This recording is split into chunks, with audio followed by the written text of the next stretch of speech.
So as you can see, a little bit of white stuff has fallen.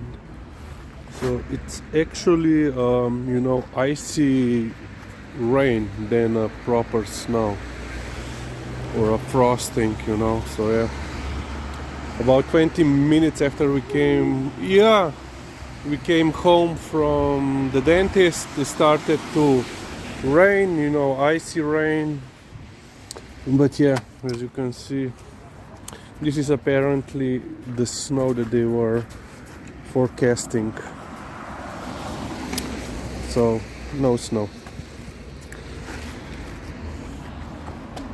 And I then checked the weather report. Yeah, no snow at all today or for the rest of the week. So yeah, but we are on our way for our usual noon walk.